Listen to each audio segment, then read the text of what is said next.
Guys, what's going on? It's your Friday guy Carl and I'm back for another video for you guys. So this week what I'm actually going to be doing is the previous topic that I missed, which is intimacy. The only reason for this is just because obviously, you know, it's affecting the other guys a lot more directly. Yes, it does still affect me along with the rest of the world, but you know, they've got a lot more to say on the topic. So yeah, as I say, what I'm doing is just going to go back to the one I missed before. Okay, so yeah, so intimacy this week, well, for me at least. So for me, when it comes to intimacy, it completely depends on the scenario. So when I'm talking about intimacy, what I just mean is literally just meeting the girl and yeah, just sort of getting to know her. So it's either if she's a friend before or if she's, you know, completely like brand new in your life. You know, it completely varies with sort of the approach that I would take, I guess.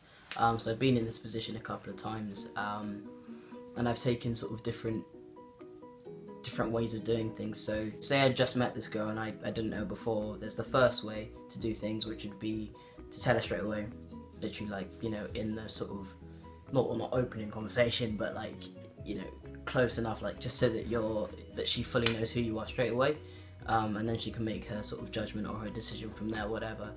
And then the second way would be, of course, to sort of let her get to know you a bit more first and then tell her afterwards.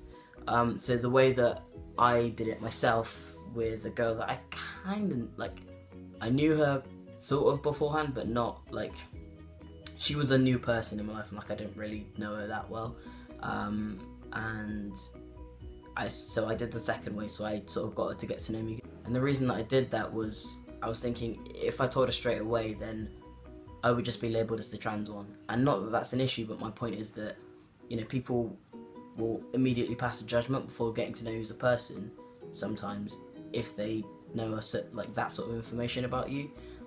So I chose to sort of let her get to know me first and understand me understand me a little as a person and see how I am as a person before she then lets that judgment of that label, you know, come forward once I told her.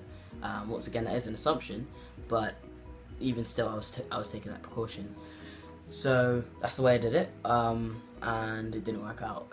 So yeah, I mean, I guess it obviously depends on the person and the scenario, but yeah, it's just a judgment call. You know, if they seem quite integrated with the LGBTQ plus community, then of course, you know, you're good to tell them.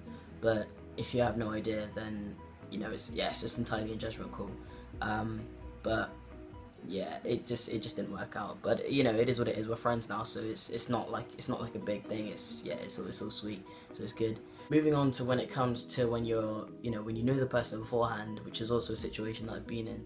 So they knew me before I transitioned and came out and everything, and so obviously it's a lot more simple that way. Now, talking about the thing that everybody of course wants to know about, which is of course sex, the sexual side of things. I mean, with telling people about that, so in the UK, I only found this out like a few months ago. You can actually get legal action taken against you if you so much as kiss somebody and you haven't told them that you're trans. So it's, you know, you have got to tread carefully, especially if you're looking to sort of tell someone later, which is why it can be quite difficult to do. You know, you got to tell them sooner than kissing them, but then, like, you know, it's quite difficult. But when it comes to people that you know and talking about what you're comfortable with and what they can and can't do and what you know, all the ins and outs of that, it's just a case of sitting down and having that conversation with them, of course. In my experience, you know, there's certain ways of just doing it subtly so it doesn't sort of ruin the moment. So say you're in the moment, it doesn't ruin it. You just like move them slightly or wherever they are. You know, it's just the subtleties of it, of course. And it's just, I guess it's just trying to make sure that dysphoria doesn't sort of overtake you during the moment, because that can be probably the shittest thing. You know, so it's a thing of not thinking about it and just not thinking about what's happening and just focusing on the feeling, I guess, if that makes sense. If it doesn't, then I apologize. So that's probably just about as in-depth as I'll go, I guess, so I apologise, but, you know, it is what it is. So that's pretty much my sort of take on intimacy and what you can do with it. But yeah, it's obviously, of course, it's just the main thing of being honest with whoever it is that you're seeing or sleeping with or whatever. I mean, if you're sleeping with them, you're kind of gonna have to be honest.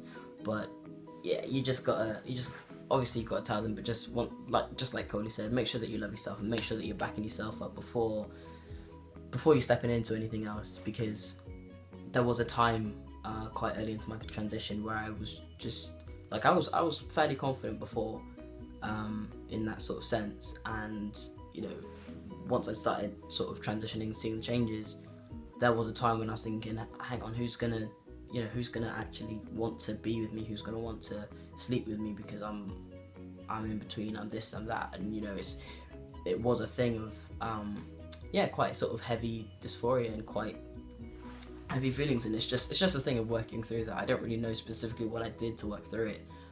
It was just a case of accepting and understanding that, you know, your judgments are not other people's, so don't assume that everyone else is gonna hate yourself just because you think they are. You know, you just gotta step out there and also looking online, looking at the couples that are trans or cis or whatever, you know, trans and cis, trans and trans. You know, you can tell that you can see that there's these couples out there that are happy. So why the hell is there not someone for you? You know. So yeah, I just worked through it, and it's calmed down a lot. I wouldn't say it's completely gone, but it is very much a sort of thought process that I've worked through. So if you're going through exactly the same thing, you literally just look online, just find people that sort of like couples that inspire you, speak to them if you can, you know, and just once again, just don't assume that everybody has the same thought process as you, because it's highly unlikely to be the case. And just learn to love the parts of you that you can, and just keep going from there. So that's about it today, guys. So I hope you have a good day. As I say, I hope you enjoyed this topic, even though it was a previous topic. But as I say, so I'll see you guys next week. I hope you guys have a lovely week. As I say, make sure you check out all the guys, subscribe to our page, and obviously follow us on Instagram. We appreciate the love. Peace.